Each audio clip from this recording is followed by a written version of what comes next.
At my first client event 15 years ago, I had 550 slides prepped. I was up late the night before, finishing them off, tired, walked into the room, and by lunchtime on day one of the 2-day event, we were like, I don't know, 100 slides in or something like that. They were already overwhelmed. You could see their eyes glazing over. They were taking a bunch of notes, participating, but not extracting all of the goodness. They were overwhelmed, and I was cooked. So do you think I paused, let it simmer for a little bit, let them settle, chew on it, make a plan and get into action, or remove some slides?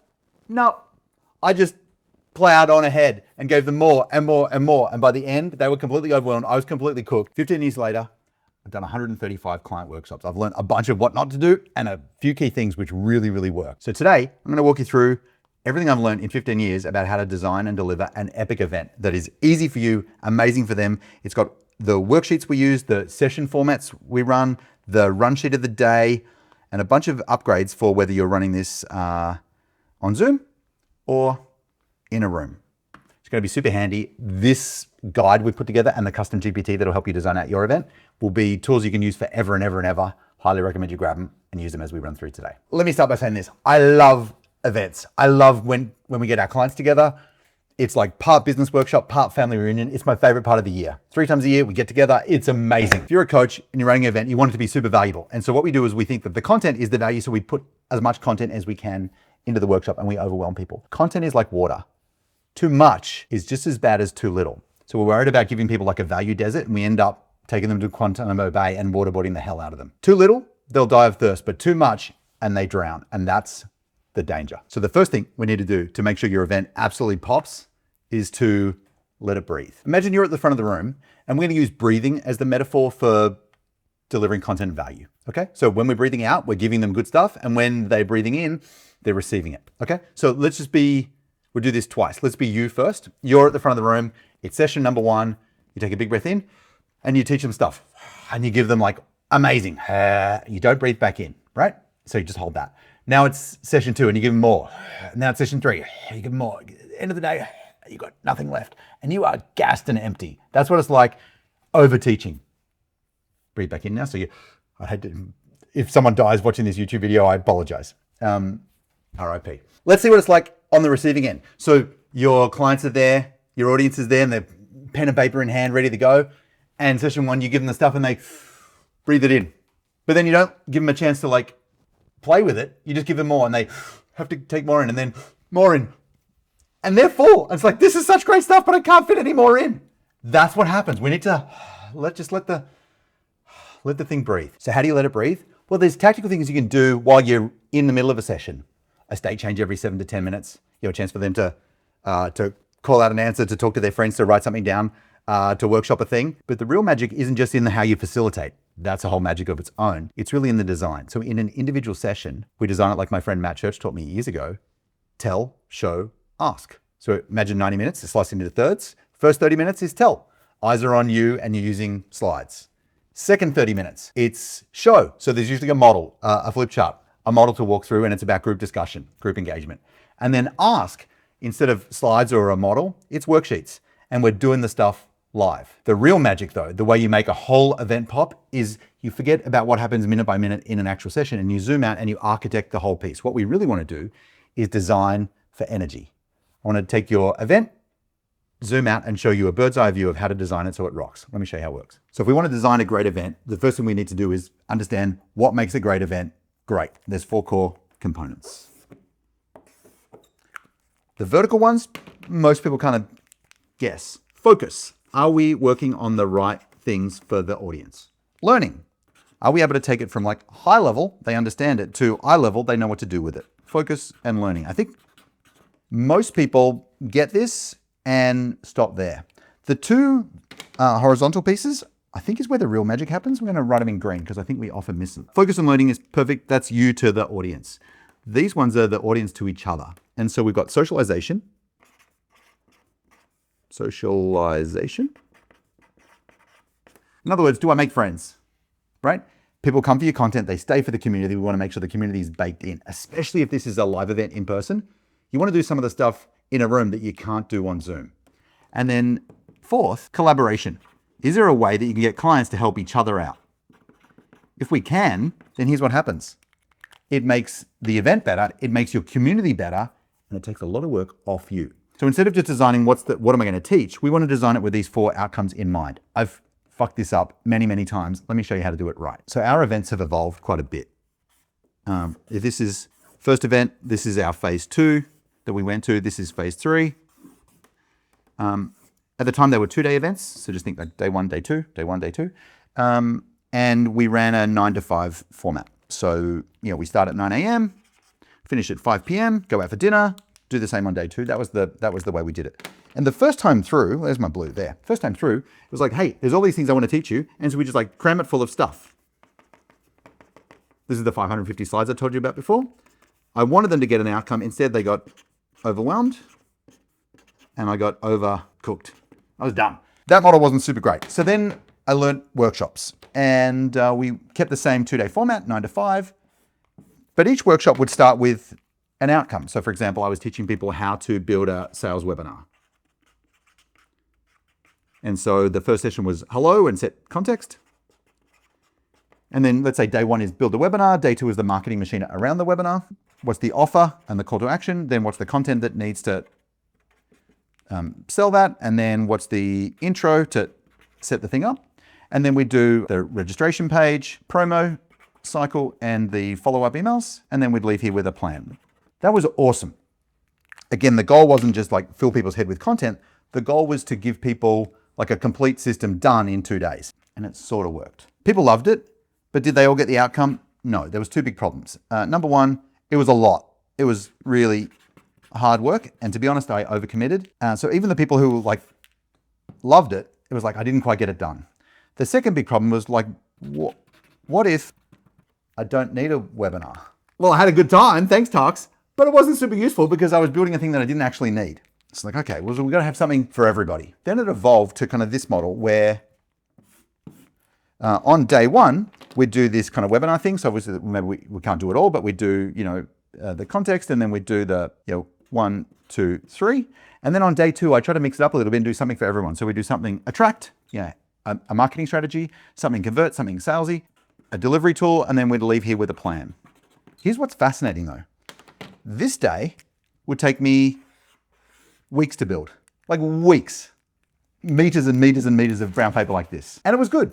These ones would take me like an hour each. It'd take me a day to do this side. When we surveyed them, it was like, so what was your favorite part? They loved this stuff that took me almost no time to make. I was like, hang on a minute. This is hard for me and they don't love it as much as the stuff that's easy for me. Let's do more of that. And so now our events look completely different. It's across 3 days, completely different to how we used to run them. Let me show you the new event model. So a black belt event looks like this. It's 3 days, but they look very different. So day 1, day 2, day 3. By the way, you don't have to do 3 days. I just do. And I do that because we only work in the mornings. So if you think about AM and PM, the big idea is we work in the mornings, and if we're live in a room, like at an event, like I'm about to fly to Mexico in 2 days' time, we're gonna work in the mornings, afternoons are for fun. If you're doing this on Zoom, this is like a 4-hour chunk, and we just skip the afternoon part. Okay, so it's perfect for, if you're in a room, you do the whole thing. If you're on Zoom, just do the top. 4 hours on Zoom is heaps. And so we went from like 9 to 5, 2 days to half days across 3 days. It's the same amount of like sessions, but it's more digestible and way more fun, and it lets you do all of this cool in-person stuff that you can't do on Zoom. We actually figured out the half-day format thing during COVID when we had to, pivot like everyone did and go to all online events. So we made the switch from full days to half days during COVID, and we had to go to Zoom like everybody did, I guess. And we made this decision for 2 reasons. Number 1, nobody wants to be on Zoom for a whole day. It's just exhausting. And then secondly, because of time zones, if you've got clients all around the world like we do, anyone can squeeze a half day in, and we just made sure that the time zones kind of overlapped as much as we can. And so half days worked. When we went back in person, we had an event in Hawaii a couple of years ago, and I knew that we'd nailed it when it was we'd finished day 1 at lunchtime, the workshop part. And at 3 o'clock, all the clients, we had rented a section of the beach. I went down for a swim. Me and Mike, my kind of contact architect guy, was there. We're out for a swim, and I just looked at my watch, and it was 3 o'clock. I'm like, dude, how good is this? Clients are having a great time. We're in the ocean. It's magical. At 3 o'clock normally we'd be about to start session 4. Would you rather be in the ocean or in session 4? Well, nobody wants to be in session 4. It's just better. So how do we, what actually goes into these things? Well, across the 3 days, there are 3 sessions a day. So I'm just going to ignore the afternoons for a minute. 3 sessions a day. And each of these is modular like a Lego block. And they're designed so that we can surf the energy curve and give people an amazing experience, and every session is useful for everybody. So each one of these 9 blocks is a modular piece that allows you to design an incredible event that's useful for everybody. And rather than kind of draw it here, let me show you on the iPad. By the way, if you haven't already downloaded the workbook, you're going to want to for this because it's got recipe cards for how to do each session. So if we look at what an event looks like now, this is our event map for the most recent one. You can see the 9 modular blocks here, which explain, what we're going to do. They're the 9 delivery circles we're about to build out together. Mornings are for thinking, working. Afternoons are for fun. The whole thing is built modular like Lego. And I think that's the magic. It's built like Lego, but it feels like Cirque du Soleil. We want to assemble some magic.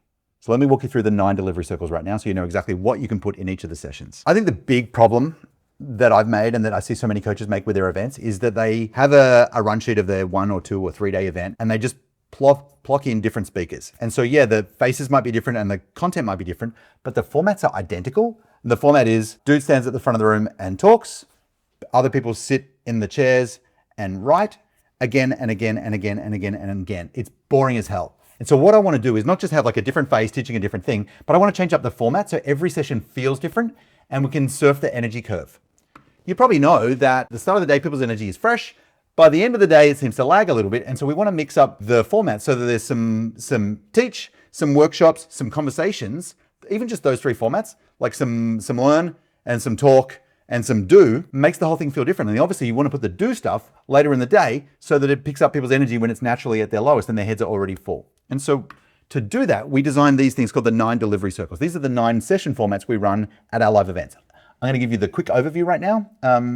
Each one of these has a recipe card, which shows you why it matters, when you use it, and what the format is, around a clock from start to finish, as well as how to do it, instructions on the end. So I'm going to give you the overview now.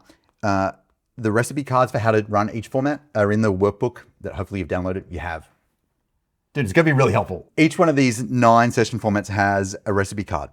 And for each one, it explains when to use it, what the ingredients are, and how to run it around an hour or an hour and a bit session.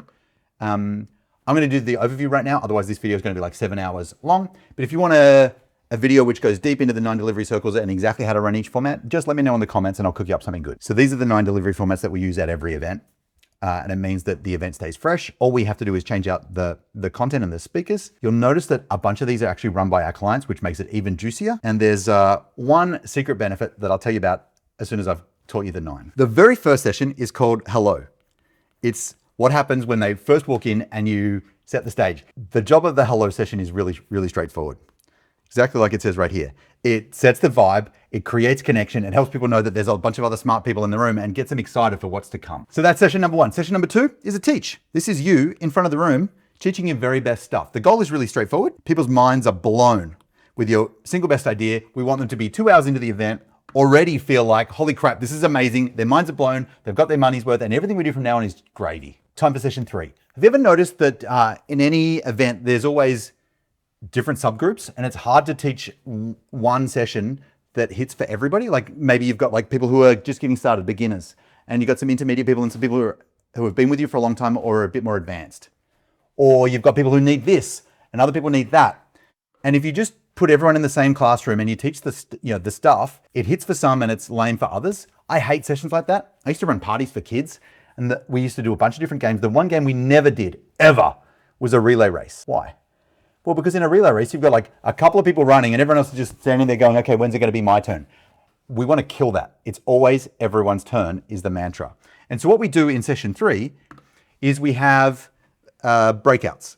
And so the breakouts are designed so that if you do have that, that thing going on where you've got different people at different stages, the breakouts are designed so that everyone gets what they want. And often it means split sessions. And you can split the breakouts probably 2 main ways, either by topic, attract, convert, deliver as an example, or by stage. We do this a lot. So our community naturally shakes out into 3 buckets. People going from 10 to 30K a month, they need a certain set of skills. People doing from 30K to $1 million need something else. And then people who are $1 million plus have something else. And so we'll split into 3 breakouts. So we use this for specificity. When different people need different things, we split either by topic or by stage. Now it's time to put your clients to work. In our world, about a third of our event, maybe half of our event is run by clients, not by me and not by my team. And so we do 2 activities on day 2. The first one is called Sensei 1, and then it'll be followed up with Sensei 2 in a moment. What we do is we pick 4 clients who've done something amazing in the areas of attracting, converting, delivering, and scaling, the 4 core parts of Black Belt. And in Sensei 1, they get up and they do 8 to 10 minute TED Talk style. Here's the coolest thing that I've done in my business lately to attract leads, to sign clients, to deliver amazing results, or to scale myself out of the bad stuff and into the fun. These are like mini TED Talks from your clients, gets the room buzzing, builds desire to go deeper. That leads us to Sensei 2. We have a quick break, and then the hardest part of the whole event is where clients have to choose, okay, of these 4 people, which one do I want most right now so I can go into a breakout. And in the breakout, they have to choose. It's hard. There's so much FOMO. They're all recorded, but attendees pick the topic they're hungry for, and they spend 45 minutes diving deep. There's a quick intro from the team. Then they have 45 minutes to deep dive, and we break it out. Again, formats I'll cover later. But now we've had 2 amazing sessions. Clients have blown their mind and they go, man, it's not just this coach is amazing. The rest of the people here are gangsters. Next up, we're halfway through a 3-day event right now. Have you ever noticed that at many events, sometimes the best things you get aren't in the classroom, they're in the hallways outside? So I learned this idea from my friend Giovanni, and it's called the hallway experience. What we do is we take those amazing hallway or break time conversations and we bring them from the hallway into the main room. Hallway experience is absolutely fantastic. So effectively, they're roundtables. They're ideal for in the afternoon when there's an energy dip or just when you want everyone engaged. And it gives space for other voices apart from yours. So we choose a format. It's either an expert roundtable, where we pick people who are great at certain things to host a table and have a conversation about it, or a 10-minute tactic where people can share, here's the best thing I've done in the last little while, and they each share for 10 minutes, or the actual hallway with no host, and it's just like, here's some interesting conversation tables, go where the heart leads. And what happens is over an hour, the energy's amazing. People make new friends. They learn a bunch of strategies and tactics and get their problems solved. This is a great connection piece. So I'm walking you through what our events look like. You don't have to copy the exact formats in the same order, but I want you to take these ingredients and you can rearrange them however you want. The way we run them, you notice that there's more like learning style stuff in the first session or 2, and then more conversation later on, and that's because of the energy curve. But again, you can mix and match this however you like. It's day 3, and it's time to bring out a guest speaker. Okay? Love a great guest. If you're lucky enough to have smart, talented friends, you can ask them to come and speak as a favor and return the favor for them, or you can pay them. Either way is fine. But a guest speaker format is amazing. They get to hear wisdom from outside, and you can leverage your connections. What people in Black Belt often do is they'll say, hey, I'm looking for speakers about this. And we've got, clients, members who are amazing. And so Black Belts speak at each other's events all the time. And it just makes it really, really fun. Second last session. By now, they've got lots of ideas. And they're probably at the place where it's like, okay, I've got lots and lots. And we need to start to turn the corner from collecting ideas into clarity about what to do and a plan. That's where the last 2 sessions come into place. Our second last session is a mastermind. One of my favorite session formats. What I love about it is it allows clients to help each other out. They're all fellow travelers on the same journey. So we use this late in the day to unblock stuck clients, to have people share brilliance and start to get people focused on what do I do with this. So we frame the session up. They pick one core challenge they've got and a specific question around it. So we use the mastermind format late in the day, usually on the last day, as a way to get people clear about, okay, from everything I've taken, what am I going to do with it? I should say that at our live in-person events, people are on round tables of 6. 6 is the magic number because we can break people into pairs, 3 sets of 2. They can have a conversation. We can have 2 groups of 3 for like role play, salesperson, prospect, observer, and rotate through. Or we can have 1 focused conversation with 6 people. Any more than that, and the conversation starts to split in half. So I love 6s. Mastermind is in 6s as well. And we frame up the session with what's 1 core challenge you've got. They write a clear question about it, and then the clock starts. They've got 8 minutes per person to go, here's my challenge, here's my question, and then the room, the table serves them. They get really clear. And at the end, we go, what are you thinking? And we have them figure out what the big idea is and what their next 3 steps are. This is a great activity to help people go from learning mode into, okay, how does this relate to me and what am I going to do with it? So time to land the plane. Our last session, if they leave with good ideas and no plan, you've let them down. So our job in the last session is to help them make a plan. In our world, it's a 6-week game plan. I love 6 weeks because it's long enough to get something real actually done out there in the world, but it's short enough that they can't mess around and the clock's already ticking. So it gets them into action quickly. So in the 6-week game plan, it's the last session of the event always. Our job is to turn insight into action. They leave with clarity, confidence, and a real project to work on. So we help them get clear about where they want to end up, what the number one constraint is in their business right now. Then we help them to sort through options, either from our roadmap or from the content they've heard from the event. What's the thing that's going to move the needle for them? They turn it into a project plan, they share, and we have a highlight, celebration, close the room. That's the 9 delivery circles that make an event amazing. So you've got a bunch of session formats that you can pick from and use them modular like Lego. But that's not the best part. Remember, the goal is it's epic for them and it's easy for you. We've just run a 3-day event with 9 different session formats. Normally at the end of that, you'd be exhausted. You'd be exhausted beforehand because you had to prep 9 sessions. You'd be exhausted when you delivered it, and they'd be exhausted receiving it. Out of those 9 sessions, how many things did you have to teach? 1. I rest my case. This thing is fantastic. It's better for your clients and it's easy for you. There's 1 teach and the rest is facilitated. So what's amazing about this is it slashes your content prep in half and it's a better experience for your clients. Did I nearly forget? You might have seen this. If you're paying attention, you probably noticed it. I almost forgot it myself. At the bottom of this page, there's this thing which says, hey, not sure which session to choose? Check out my SessionFit GPT. We literally built a GPT for our clients to help them design out their whole event format. So you click the button, ask you a couple of quick questions, and it'll help you pick the exact right session for the exact right time of day for you and help you brainstorm some content topics around it. Again, it's in the workbook, grab it. I nearly forgot to tell you about it, but it's rad. So this 9 delivery circle format works great in Zoom and it works great in a room. What I want to do is give you a couple of upgrades for what to do if you're in person, what to do if you're on Zoom. Because your real job isn't just to run a great event, it's to engineer an experience. You're in the director's chair like Alfred Hitchcock here. Hitchcock is amazing. He made a bunch of thrillers. The Birds, Psycho, they're old, but they're awesome. And what made Hitchcock amazing was the way he scripted his movies. Every one of his movies actually had 2 scripts, one on blue paper, one on green paper. The blue paper was what happened, the actions and the script. Man walks into bathroom with knife. Woman freaks out. That's the blue script. The green script was, while that's happening, what do I want the audience to feel? And that's how we want to think about this. And so there's a bunch of upgrades we can make so that we engineer an amazing experience, whether it's on Zoom or in a room. And that's what I want to show you right now. So if you're running this live in a room, there's 9 upgrades we can make. I'm just going to give you 3 of my favorites. We've already talked about Tableau 6. We've already talked about Tell, Show, and Ask. Let me give you 3 goodies. Firstly, state change. Every 7 minutes, we want a state change. It could be as simple as getting people to repeat a word. In our word, whenever someone speaks, to say thank you, we give them some love. Let's give them some love. 3, 2, 1. Everyone claps at the same time. We get to move on. We just want somebody to get out of like listening mode and doing something with their body or their mouth. It could be just turn to your neighbor and share what's been best about this so far.